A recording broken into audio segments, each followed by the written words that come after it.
I am speaking with the founder and CEO of Fade Fit Kids, Virgin Radio host, Kris Fade. Welcome to the podcast today, Kris.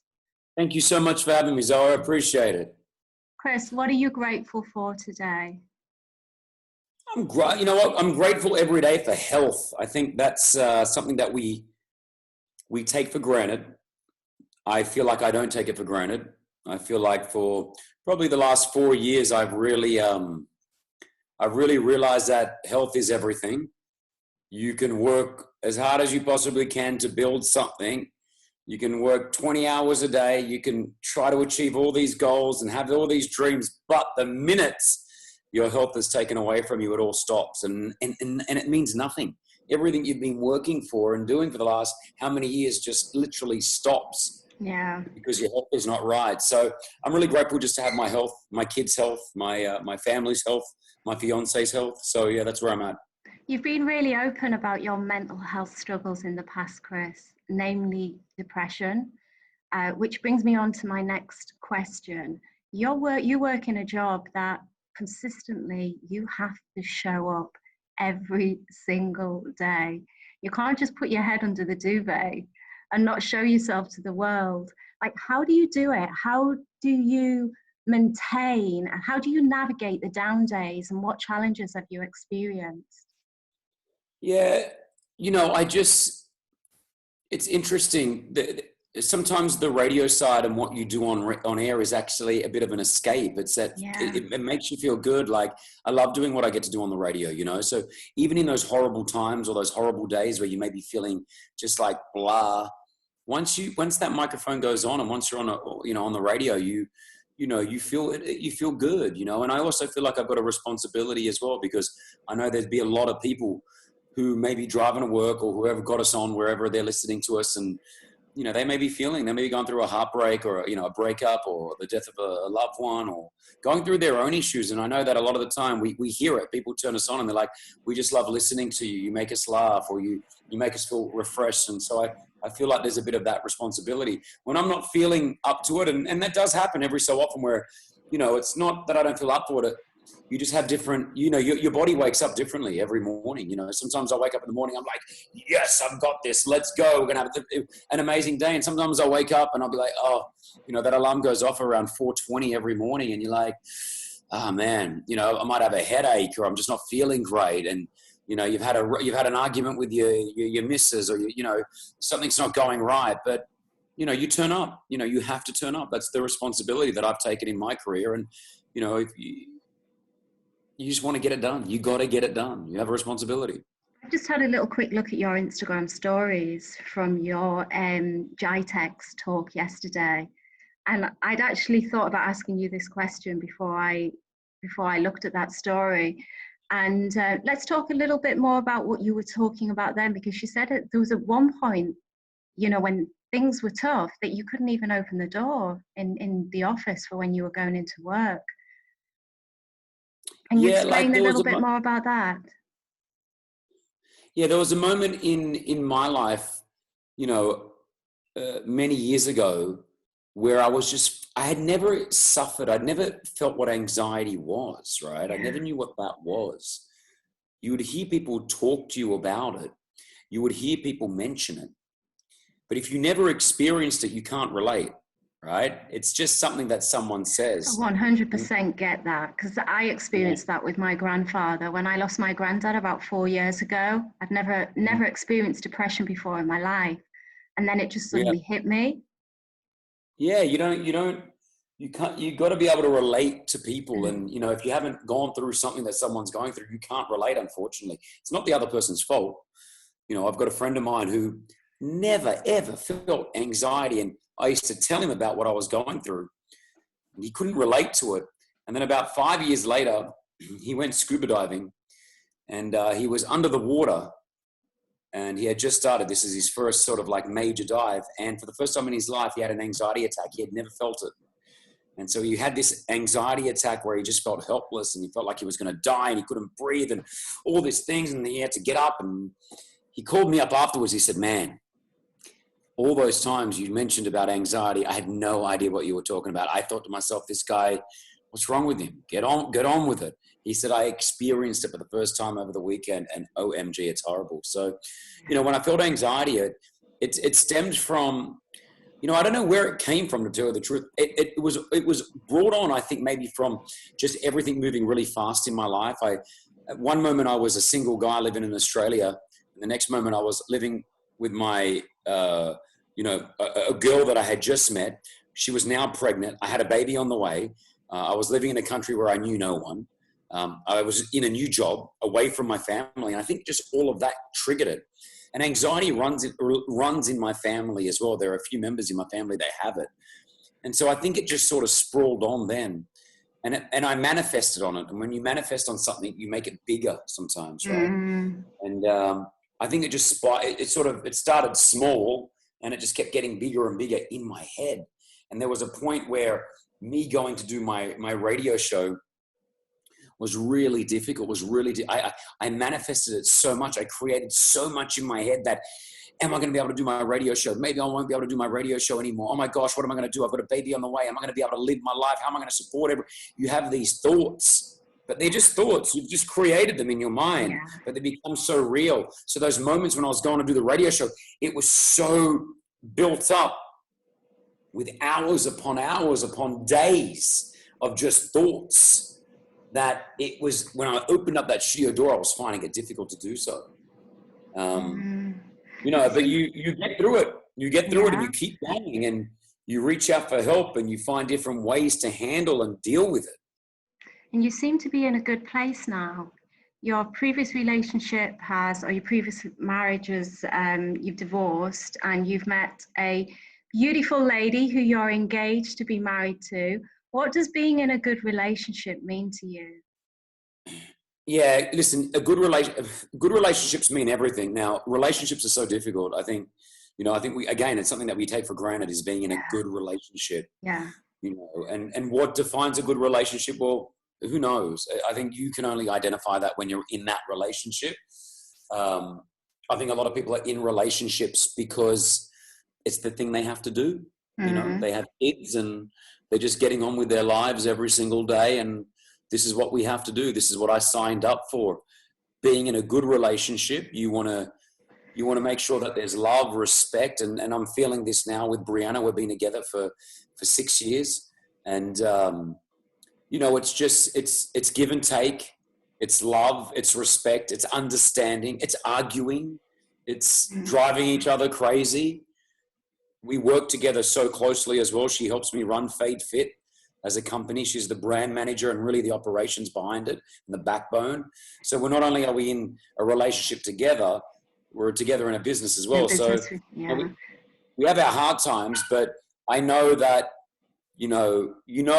sometimes you click with someone, you realize, okay, this is long-term, and, inshallah it is. I'm happy. She's happy. We have our ups and downs like everyone else. It hasn't been easy for her as well. Obviously, being a father to two gorgeous girls, she's joined a man that already has children, who has an ex-wife. There's baggage, right? And that's not easy for anyone to be part of, right? Even though I look at it from my end, where I'm like, yes, but we're a happy family and we're amazing. And look at my daughters. For her, she loves them and loves me, but it's something that you've got to adapt to. So I try to put myself into her position, and she puts herself into my position as well, and has to understand how it all is. But we're touch wood in a happy place, and hopefully we get married soon. We're supposed to get married this year, but then the virus sort of just prolonged a few of that happening, and we're just waiting to see when it's going to happen. You seem to have the awesome family. I was chatting to a friend of mine when we were cycling about a year ago. She's been married for years, and I was saying to her, how do you do it? What's your secret? And she was like, Zoe, she said, these days people just give in too easily. And I think that is so true. Like, we're always, especially I think when you're a little bit older and you've had previous relationships, and it's just so easy to throw in the towel these days. I've experienced something similar myself, and it's just, I think it's just so nice if you can meet someone and just have that commitment that no matter what life throws at you, you're in it together and you're just going to get through it together rather than kind of walk away. And I think as well, you know, these days, because marriage isn't, I know you guys are getting married, but for some people, marriage these days, it just isn't the done thing. You know, they like to be in like long-term relationships. And I just think having that ring on the finger, it's just a good commitment that you're not going to walk away that easy, that you're going to stick at it. Yeah, totally. I agree. I mean, listen, marriage is not for everyone. You know, I've got a friend right now that lives in Australia that has been with his partner for 22 years and they have 3 children. They're not married. It's something, it's a formality that they don't want to go through. That may be just for themselves because they don't want to feel like they're locked down, whatever it is. Maybe. On paper, they're not married, but everything else they are. Even if they were to split, they would still have to go through a divorce. There would still be the legal increments of everything they have to go through, right? So I think people do give up. I think people do give up too easily. But you've got to understand, you've got to make sure that you're happy as well. You don't want to be in a relationship where you're not happy. But you can't be selfish about it. You've got to work out, is your partner giving, is your partner trying, he or she trying to deliver in this relationship? If it's a one-way system and you're delivering and you realize you're not getting anything back, well, you know, then there's a different story. Then you can probably say, you know what, I deserve someone to give me that love, that respect, that, you know, that companionship. That's what we want. We want to, but yes, giving up too easy, like when, oh yeah, we're arguing a bit and I don't know, I just don't find him or her attractive anymore. And, you know, it's just whatever. You know, sometimes you got to work through that, you know, and at the end of the day, when you get older, you know, when we're 70 and 80 years old, you want to be with your best friend.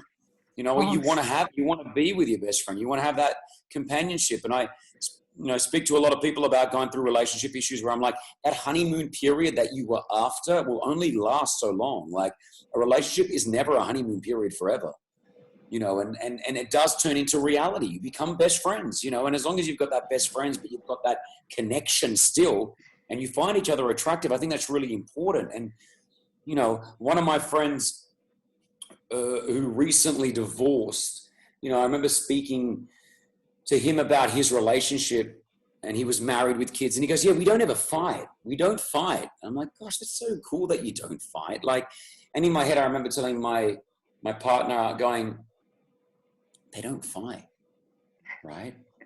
And then about a year and a half later, he tells me, yeah, we're getting a divorce. I was like, wow, how did that happen? Oh yeah, there's just no connection between us. There's just nothing there. And I'm like, well, maybe that's why they weren't fighting initially because there was just nothing going on. There was no communication. That's why you didn't fight. Because when you're passionate about things and you've got your own views on life and you're discussing things all the time, you have arguments and arguments are normal, but it's the way that you can end the argument that really makes the relationship, I feel, you know, and even the way that you argue, I think is important. You know, there's a way of arguing. There's a way of having still somewhat class and respect for each other when you argue, you know, I think that's really important.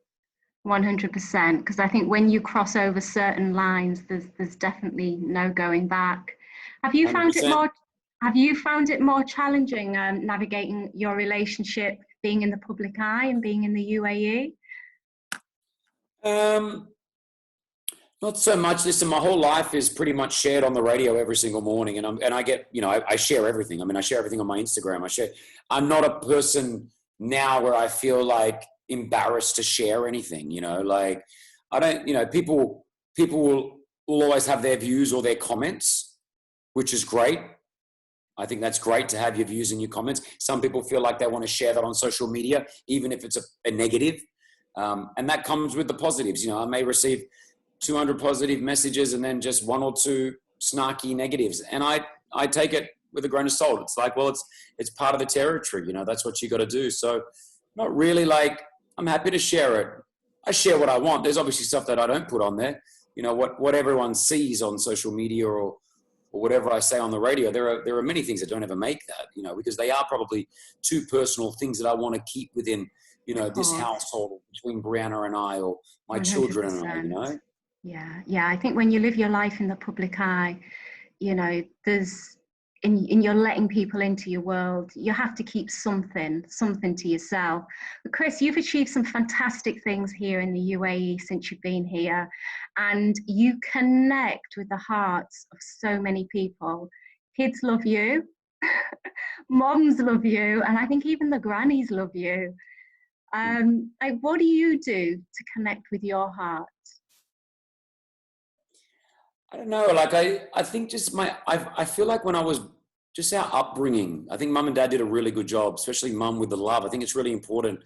And, you know, I feel not sorry, but, you know, for children that were brought up without that love from their parents, because I really believe that, you know, as a young child, you develop, and the way that you're treated by your parents and the way that you're brought up, I really do believe it plays such a huge role on that person as they get older. And we were brought up in a very warm Lebanese family. There was a lot of love, like from my grandparents, from my uncles, from my mum, from our sisters. We were always, you're always hugging, you're always kissing each other, you're always telling each other, I love you. And I think that's so important. And from that connection as a child, I felt like it's brought me through where I am today as a man. And I want to be able to relate. And what I really find important is human connection. Being able to connect with someone that I may not know. If I'm saying something on the radio, you know, as we record this interview, you know, Christmas is upon us. And even this morning on the radio, as I know all the mums and dads and nannies and drivers are in the car dropping the kids to school, you know, I received a special envelope from Santa Claus. And that envelope was to say that Santa Claus has just been given permission to travel around the world, and he's going to be in everyone's household, and he's going to be delivering these gifts. So COVID is not going to affect Santa Claus, and he's going to be wearing his mask, and the reindeers are wearing their masks. So Santa Claus, get ready, kids. He's coming. He's coming. He's ready to come to Dubai. He's ready to come to Australia, America. So me saying that at that time, I know what it's going to do. It's going to make a connection with every single mum, dad in that car with their children. You know, and I instantly get messages. Thank you so much for saying that, Kris. That just meant a lot to us. You've really just brightened up the mood. Oh, thanks, Kris. We needed to hear that. My kids are in the car right now loving that news. Thanks. So it's those little things where I want to try to relate to everyone that's listening to the show, you know, or following me on social media. And, you know, I think that's really important. Human connection is just so important. If I can I can't reply to every message that I get on social media, but like, you know, for example, you hit me up on Instagram and, you know, I want to be able to try to give back where I possibly can. So, you know, you said, do you want to try to do this? You and I have been working on a month trying to get this done, and we finally got it done, you know, but like, it's the connection between one another. We've never met. We don't know each other, but I want to try to assist if I possibly can. Yeah, we have actually met once before, very, very briefly. Do you remember? No, where? You gave me an award. I was fighting in a white collar boxing match, and you presented me with an award. And do you remember who I was fighting? Was it my ex? Yes. Oh my gosh! Wow, that would have been like 8 years ago. 2012, that was. Yeah, it was back in 2012 now. And I remember then, like, did you watch the fight? Do you remember the fight? Not really, but tell me. Yeah, well, look, I mean, if there'd been a winner, my opponent, your ex-Maz, would have definitely won. But there was definitely a bit of a rocky moment in there for me, because I think I was 100% the underdog. I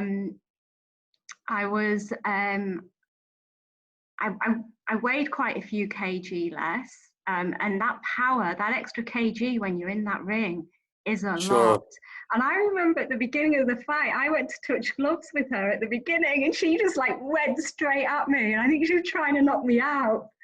And but yeah, Listen, my ex could somewhat, I mean, she wasn't a professional fighter or anything like that, but she knew how to throw a punch, right? Oh, she could fight. She could punch, definitely. Yeah. But my endurance really put me in good stead. At the time, I used to do a lot of trail running, 40K trail runs, a lot of endurance, and my recovery was really quick as well. So once I realized how powerful she was, and I just got my standing in that ring, you know, I put up a good fight. And yeah, like people were cheering me on at the end of that fight, because I think you know, it was expected that, I think he was even going to stop, the ref was even going to stop the fight in the first round. And I'm thinking, no, don't you dare stop this fight. I've trained so hard for this. Don't you dare stop it. But no, it was a great experience. She was a great opponent.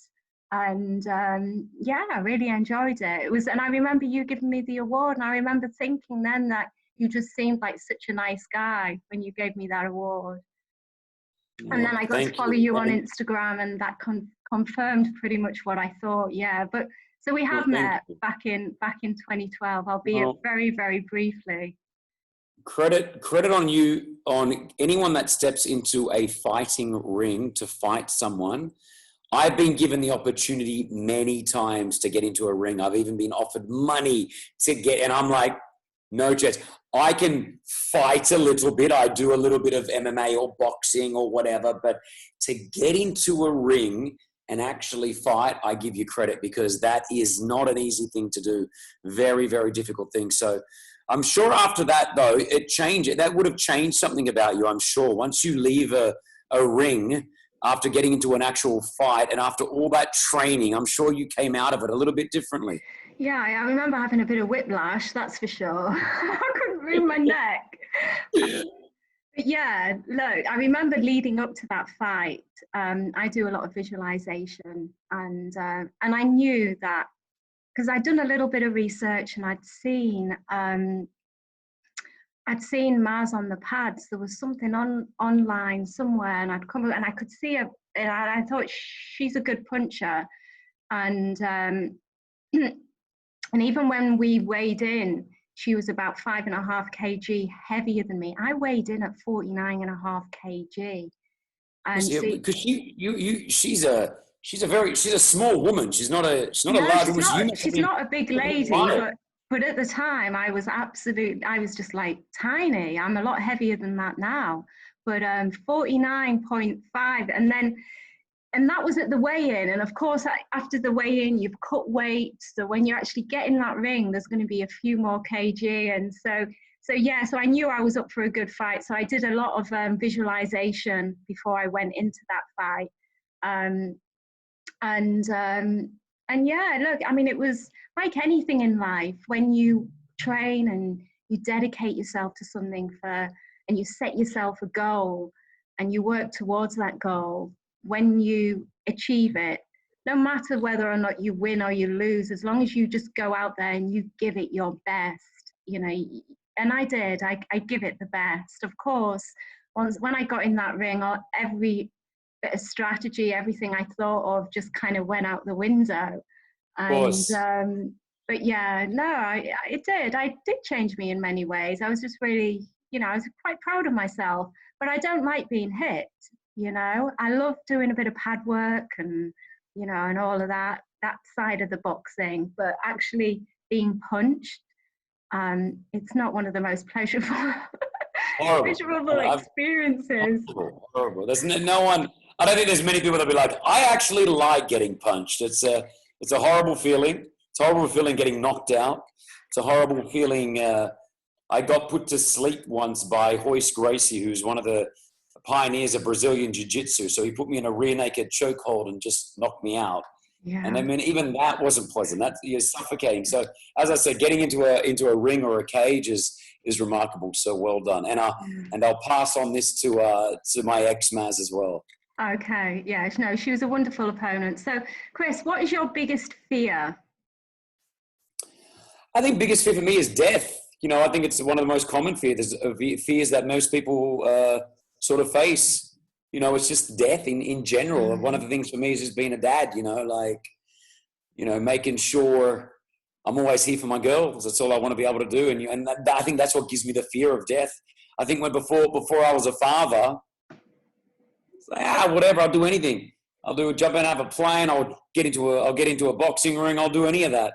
But when I became a father, it sort of changed. It's always like, got to make sure that I'm okay. Is everything okay? I've got to make sure I've got to look after everyone, like, so for me, it's death. That is my fear. That is my fear. Yeah. Okay. Thank you for answering that truthfully. You speak to a lot of guys and they're like, oh, I don't fear anything. And it's like, come on, you must fear something. Which brings me on to my next question, Kris. You've interviewed some pretty incredible people on the radio, and your career has taken you to some fantastic places. Do you get nervous, or do you get scared about any of these kind of public speaking events or any people that you speak to? 'Cause I still get nervous every time I do an interview. I'm hoping that will get easier over time. But does it, coming from a seasoned pro, does it? It doesn't. It's a different feeling. There's nerves definitely in there, but it's more the adrenaline rushing that creates those nerves. So sometimes you got to just work out, it's not nervous. You're capable of doing it. You know you're going to do it, but you're just in this, I know the difference, because when I'm interviewing a big name, I remember flying to Paris to interview The Rock and Kevin Hart earlier this year. And I was nervous, but it wasn't. It was just the feeling of, you want to make sure that it all gets done. You're there for a moment. You want to make sure you get the interview in, right? You just want to get that. So it's more about, it's not being nervous. But when I was interviewing Will Smith, which in that interview, I was proposing to Brianna, which I'm sure you've seen. When I proposed to Brianna, I had Will Smith help me out, right? I realized I was nervous. That was nervousness. And I realized the difference between having the adrenaline in my body running and being nervous. So when I'm interviewing anyone, it's the adrenaline. It's I'm ready to get it done. Let's go. You have this feeling upon you. But when I was doing it with Will Smith, knowing that he was going to help me propose to Brianna and she was on this rooftop hiding away and having no idea, I was nervous. I felt like I was going to faint. I woke up in the morning feeling sick. Like I literally felt my stomach was all over the place. I'm like, did I eat something wrong last night? What's going on? And then I realized, this is what they say when you're nervous. Your stomach's churning. I was nervous. And then I was interviewing Will Smith. And even in the interview, I said to Will, man, I'm not listening to a word you're saying. I'm hyperventilating right now. He's like, I know. He goes, I can understand why. You're just about to go propose to your girlfriend. So I defined that was the difference. So if anyone's jumping on a stage or interviewing someone, a lot of the time it's not being nervous. It's the adrenaline in your body just getting you ready to do something different. And that's what you get it work out. What's that? How did that come about with Will? How did it come about that he was going to be there when you proposed to Brianna? I was asked, Disney contacted me to say, do you want to go do an interview with the cast of Aladdin at the time? And I said, sure. Will wasn't doing any interviews though when we were there. It was more to do the other cast. And I asked I said, I want to be able to get an interview with Will if we do go there. If I'm going to take the trip to Jordan, I want to get an interview with Will. I'd interviewed him a few times before. I knew his team. He knew of me. And then I pitched the idea to Disney. I said, you know what? I'm actually planning on proposing to Brianna. And I had another few ideas, but this is something I said, maybe Will can help me do it. They spoke to Will's team. The team spoke to Will. Will was like, I'm 100% in. He calls me up when I get to Jordan, and he was like, are we really going to do this? I'm like, yeah, we're going to do this. And he actually orchestrated a lot of it for me. He came up with the idea of him pretending to take a selfie with Brianna, then get on one knee, and me do that. And so it sort of was, he's such an amazing human being, man. He's a really, I say this all the time, the bigger the star, usually the more amazing that they are. And especially with Will Smith, he's just such a genuine human being. And, the coolest thing about it is as I'm proposing to Brianna, Will's holding my phone, my mobile phone, and he's still cool enough to take photos as I'm doing it. So if you look at the video of me proposing to Brianna, after it, I'm on one knee. You see Will Smith with my phone taking photos. Yeah. I'm like, man, this is so cool. I got Will Smith taking photos of me and Brianna, you know, like crazy. Awesome, awesome. So other than that moment, has there been any other experience or any person that you've interviewed as part of your career that really stands out to you, that you found particularly inspirational? Listen, the likes of Richard Branson, Sir Richard Branson, I've interviewed, you know, a number of times, more than 10 times. I've got to hang out with Sir Richard Branson in private settings, and, you know, one-on-one time with Sir Richard Branson. He's just a cool individual, man. Like what you see is what you get. He's so genuine. You realize why someone is so successful when you see someone like that, when you see him on the outside and you see him on the inside of certain situations, being in closed rooms. So I really find that, you know, the likes of Sir Richard Branson, Gary Vee, I'm not sure if you know who Gary Vee is, but an amazing person on social media, an entrepreneur within himself. Again, just someone that, what I love seeing the people that you see on social media or you see on TV. And when you meet them, they're the same people. That's what I love seeing. And so those are the type of people that I just find really, really amazing.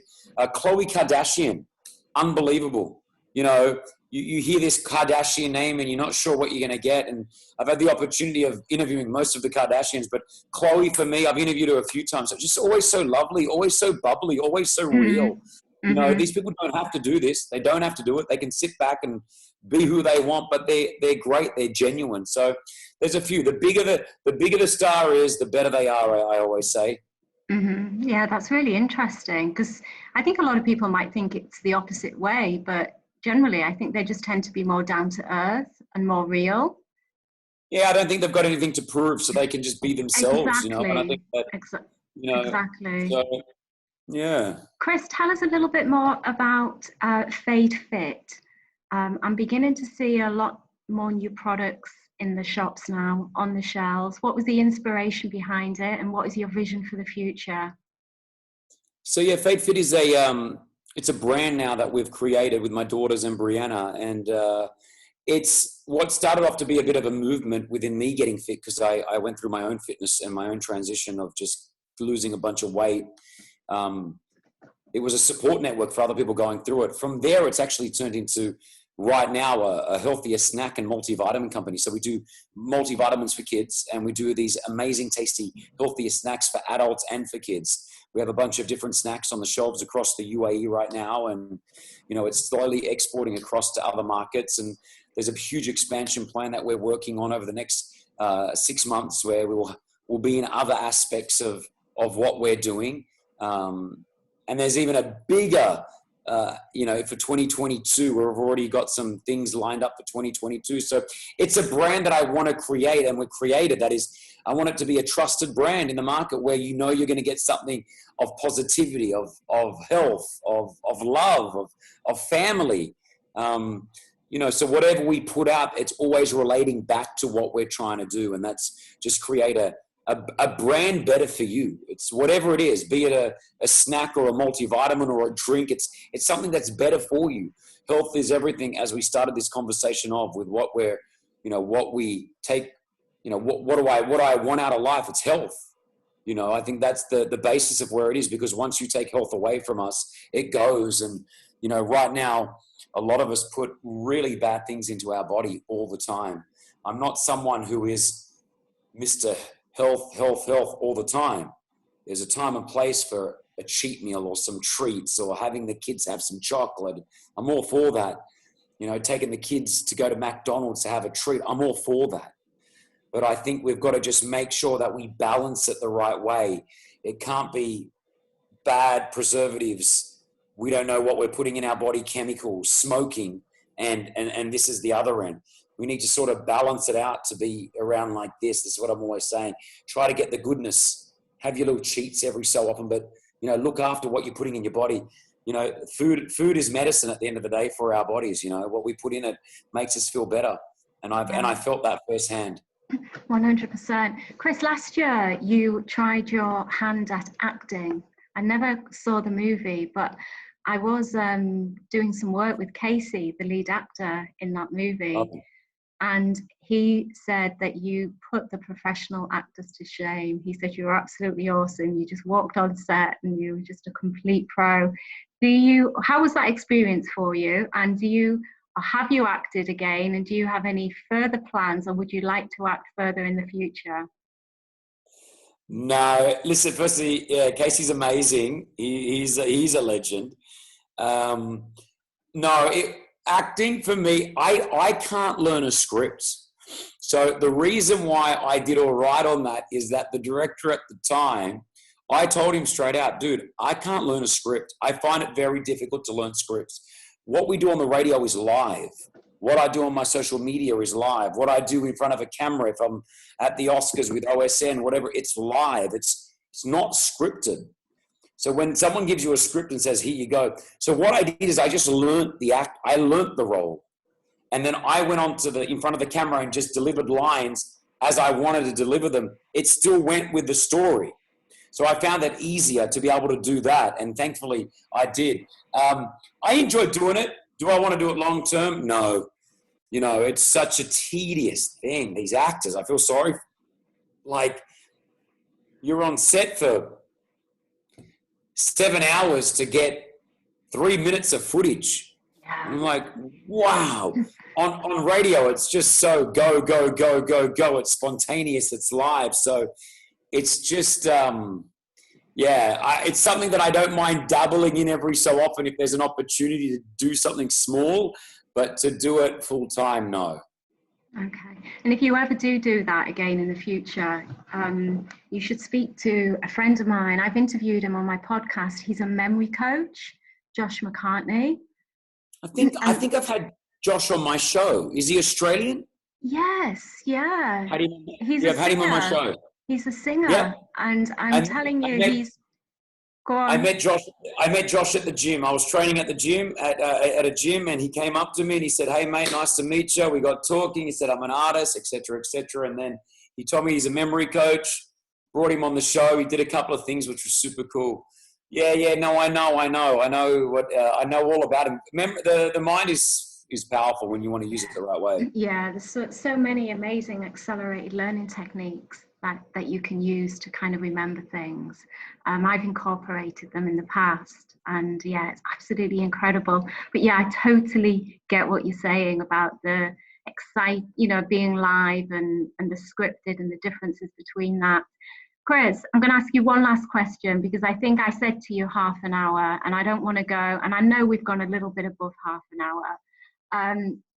You talk a lot about the UAE being a place that you're very happy, that you've made your home, and that you really enjoy living in. What is it do you love about the UAE?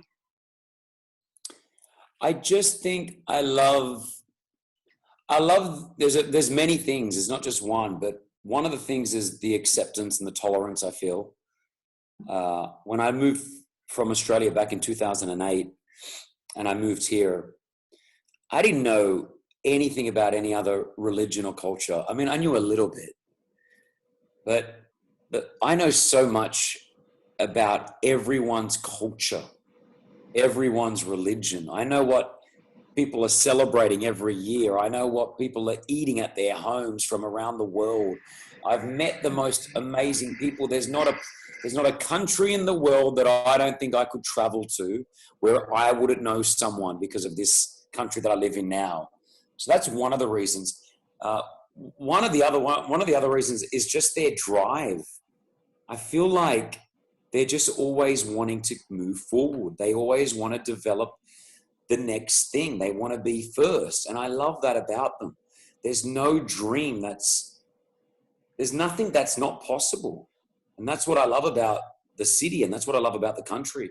The vision that they have looking forward. It's remarkable to have that, you know, and this is not throwing shade on any other country, but I go home to Australia sometimes and I feel like we're stuck in the 80s or the 90s. I love home. Australia's gorgeous, one of the most beautiful countries in the world. My family all reside there. But I just feel like we're stuck we're stuck in an era that I come back to this city or in this country, I'm like, whoa, it's fast-paced moving. We've got this building. We're trying this future technology. We're doing that, and that's what I love about it. It's just the forward momentum of what it does, and it pushes you to be a better person. I wouldn't be able to do what I was doing now back home in Australia. No chance. It's this city and this country that gave me the abilities to do so. Where do you see yourself in the future? Do you see yourself moving back home to Australia? Maybe America? Not in the immediate future. No, not in the immediate future. I mean, we're loving it here and I love everything about it. If an opportunity, depending on how Fade Fit goes as a company as well, if that expansion plan starts to get bigger and bigger and bigger, there may be a reason for me to have to move somewhere else. But radio will always be in me, and I always want to do the Virgin Radio gig. Like, for me, that's my heart. It's my passion. It's my love. So right now, no, home is the UAE, and I don't see it looking elsewhere. But further down the line, who knows? I miss my family. I miss Australia. I miss being able to be next to my mum and dad every day and pop over to see my brother and my godson and my sisters. I came for 2 like many people do, and it's been 12. So, who knows? No one knows that. I don't know that. But right now, it's home and I'm happy. Okay, amazing. Kris, thank you for being such a fantastic guest. Very short but sweet. And thank you so much. Well, thank you very much. It's been an amazing chat and I appreciate it as well. So thank you. Thank you.